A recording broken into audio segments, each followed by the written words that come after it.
Good evening. We welcome you back here to Dallas. We are outside of the American Airlines Center. And then there were two, and both teams happen to be from the Southeastern Conference. Mississippi State and South Carolina will play for the national championship of women's college basketball coming up Sunday night from here in Big D. Has it really sunk in yet? I'm not quite sure. I think if you ask the players, it probably has, but still saying that Mississippi State will play for the national championship tomorrow is just, it's extraordinary. And we didn't get a chance to show this video with you last night, but Dak Prescott and Fred Ross, they both went by the locker room to shake hands, give high fives, and give their best to the team. Even Robin Roberts, a legendary journalist, played women's college basketball. She's from Mississippi. She stopped in to give her regards.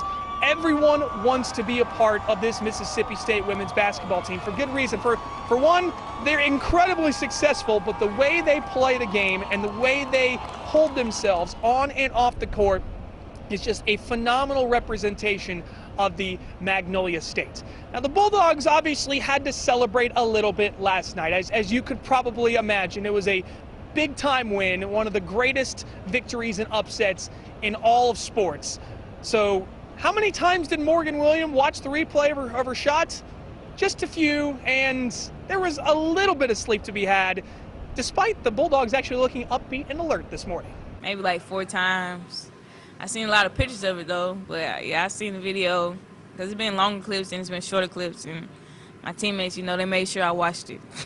Everything I got on last night had the replay on there, so I watched a lot. That big shot and us tumbling to the ground, so all that put together, I watched it probably a lot of time. I don't know, I can't count. We've seen it a couple times, but to be honest, we've seen it on like every social media and Sports Center, ESPN, so like I can relive it in my head, so I don't really need to see it on TV, but we've seen it a lot. I think I kind of went to sleep around 4-ish, but I was still kind of just laying in the bed because I was excited. So I think I'm running off adrenaline right now. I think I'll crash a little bit later on, though. The celebration factor, I've addressed this a couple of times with some different people. My kids I had to go in the locker room and throw water on them.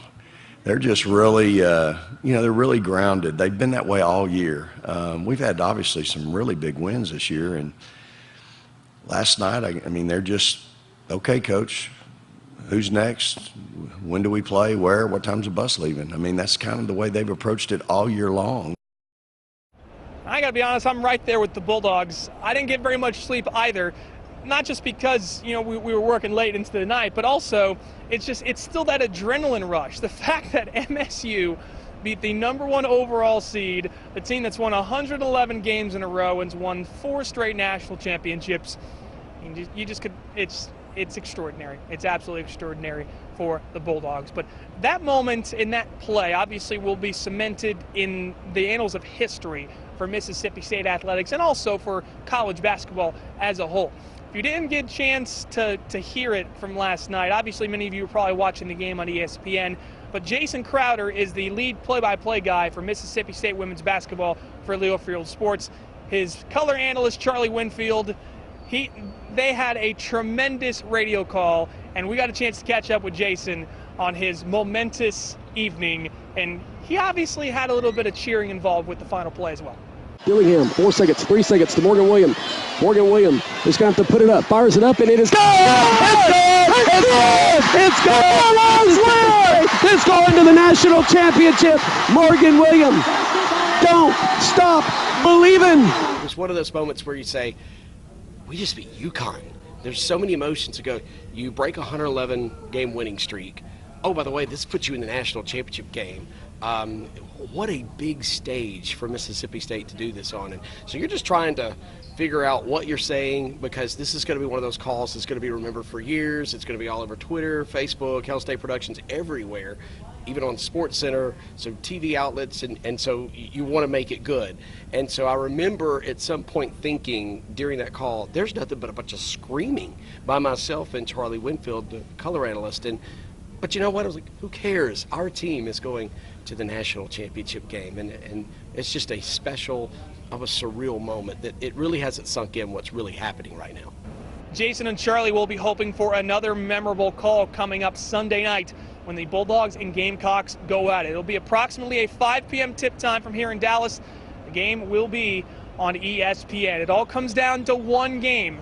We'll run through the matchup coming up tonight after the Final Four on WCBI. Yes, unfortunately, we aren't going to get a chance to be on during our WCBI newscast at 6 due to the Final Four with the men.